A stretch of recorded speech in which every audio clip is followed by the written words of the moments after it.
জোরে কথা বলুন, একটু লাউডলি কথা বলুন, জোরে কথা বলুন।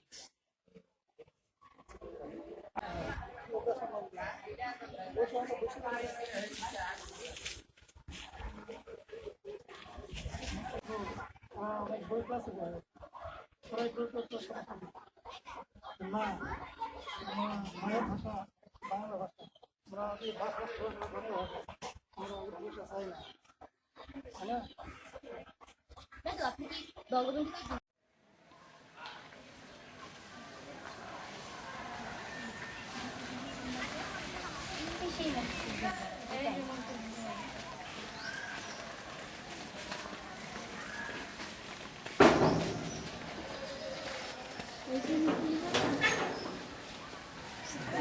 ওয়ালাইকুম আসসালাম।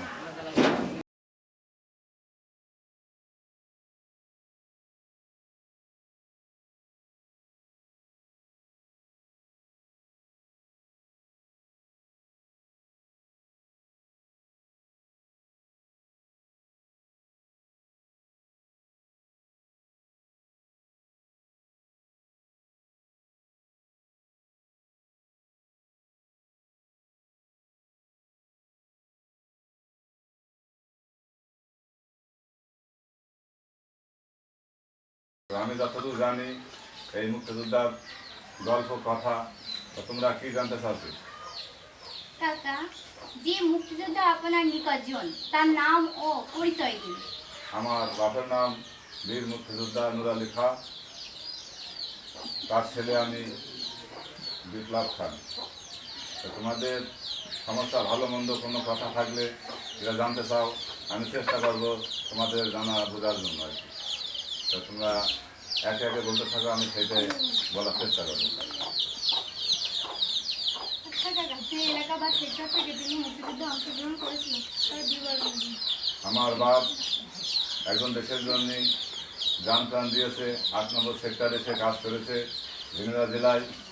এটুকু জানি আমরা ছিলাম বাচ্চা, অতটা বলতে জানি না বা শুনেছি যে সেই বীর মুক্তিযোদ্ধা হয়ে আমাদের দেশের জন্য বিভিন্ন রকমের জান প্রাণ দিয়ে সে যোদ্ধা করেছে। এতটুকু আমরা বলতে পারি, গর্ব করতে পারি। তার সাথে আপনার যে স্মৃতিময় ঘটনা আছে সেই ঘটনা সমূহ বিবরণ দিন। তখন আমি ছিলাম বাচ্চা, হয়তো অতটা আমি জানি নি, অতটা বুঝতে পারিনি। আজকে 1971 সালে যুদ্ধ হয়েছে, তখন আমার বয়স ছিল মাত্র 4 বছর। তখন তো আমি অতটা বুঝতে পারিনি, হয়তো অতটা আমি জানি না। এখন জানার চেষ্টা করবো বা বলার চেষ্টা করবো। আমি যতদূর জানি এই মুক্তিযোদ্ধার গল্প কথা, তোমরা কি জানতে চাচ্ছ? কাকা, যে মুক্তিযোদ্ধা আপনার নিকটজন তার নাম ও পরিচয় দিন। আমার বাপের নাম বীর মুক্তিযোদ্ধা নূর আলী খাঁ, তার ছেলে আমি বিপ্লব খান। তো তোমাদের সমস্যা ভালো মন্দ কোনো কথা থাকলে যেটা জানতে চাও, আমি চেষ্টা করব তোমাদের জানা বোঝার জন্য আর কি। তো তোমরা একে একে বলতে থাকো, আমি সেটাই বলার চেষ্টা করবো। আচ্ছা কাকা, যে এলাকা বা সেক্টর থেকে তিনি মুক্তিযুদ্ধে অংশগ্রহণ করেছিলেন তার বিবরণ দিন। আমার বাপ একজন দেশের জন্য জান প্রাণ দিয়েছে, ৮ নম্বর সেক্টরে সে কাজ করেছে ঝিনাইদহ জেলায়। এটুকু জানি আমরা ছিলাম বাচ্চা, অতটা বলতে জানি না বা শুনেছি যে সেই বীর মুক্তিযোদ্ধা হয়ে আমাদের দেশের জন্য বিভিন্ন রকমের জান প্রাণ দিয়ে সে যোদ্ধা করেছে। এতটুকু আমরা বলতে পারি, গর্ব করতে পারি। তার সাথে আপনার যে স্মৃতিময় ঘটনা আছে সেই ঘটনা সমূহ বিবরণ দিন। তখন আমি ছিলাম বাচ্চা, হয়তো অতটা আমি জানি নি, অতটা বুঝতে পারিনি। আজকে 1971 সালে যুদ্ধ হয়েছে, তখন আমার বয়স ছিল মাত্র 4 বছর। তখন তো আমি অতটা বুঝতে পারিনি, হয়তো অতটা আমি জানি না। এখন জানার চেষ্টা করবো বা বলার চেষ্টা করবো। কাকা, তার সাথে আপনার যে স্মৃতিময় ঘটনা সমূহ আছে সেই ঘটনা সমূহ বিবরণ দিন। আমরা জানি, দেখেছি চোখে, আমার বাপ এই দেশ সেদেশ মানুষের ভিতরে যুদ্ধক্ষেত্রে গেছিল। আমার বয়স ছিল তখন 15-16 বছর। আমরাও জানি বা দেখেছি এদেশের মানুষের জন্য সব কিছু ত্যাগ করে তিনি কাজ করেছেন। প্রশ্ন আছে তো তোমরা আগামী দিনে ভবিষ্যৎ লেখাপড়া শিখো ভালো করে মন দিয়ে, বাপ মার কথা শুনবা, দেশের জন্য কাজ করবা, লেখাপড়া মন দিয়ে করো। সবাই ভালো থাকো সবাই। হ্যাঁ, ওয়ালাইকুম আসসালাম।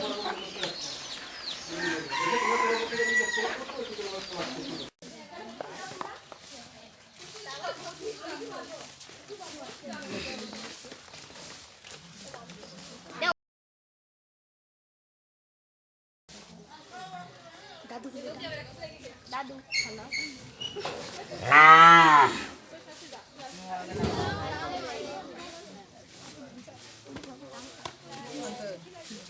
এই সাইড থেকে দেখো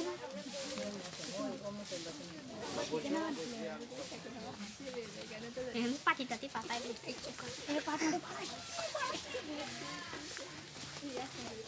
কষ্ট পাচ্ছে এখানে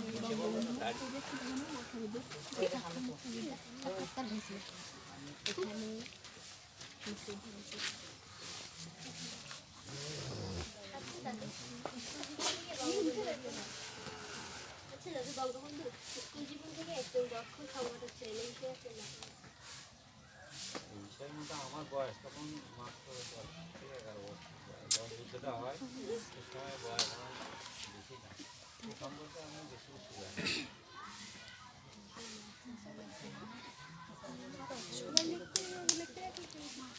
যখন মুক্তিযুদ্ধ হয়েছিল তখন আপনার বয়স কত ছিল? আমার 10-11 বছর বয়স। আপনি কি সেই যুদ্ধ দেখেছিলেন? হ্যাঁ, আমি দেখেছি। সেই বিষয়ে আপনার আপনার কিছু আমাদের মতামত গ্রামে এই যে চিত্রা নদী, এই চিত্রা নদীর ধারে ওই যেটা দেখে আসলে ওই জায়গায় এইগুলো মুক্তি বাহিনীরা অবস্থান করে, আর ওই এইগুলো খালের মধ্যে পাক বাহিনীরা অবস্থান করে।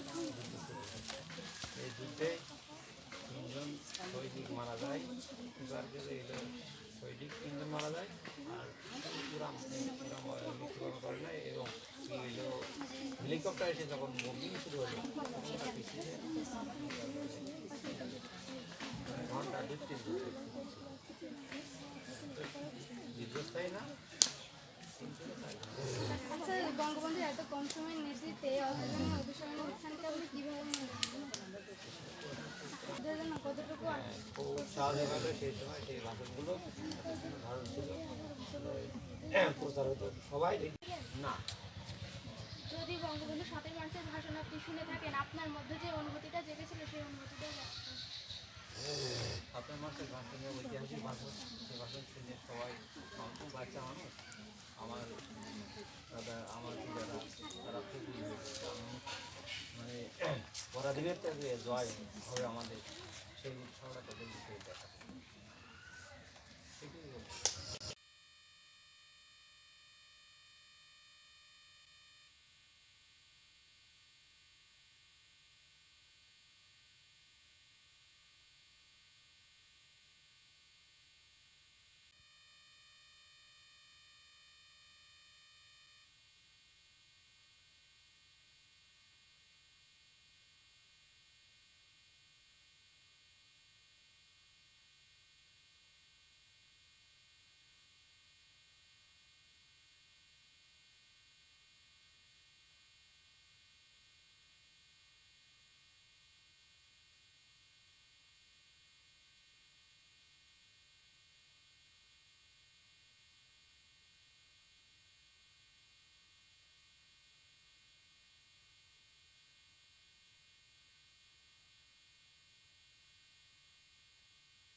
আস্তে আয়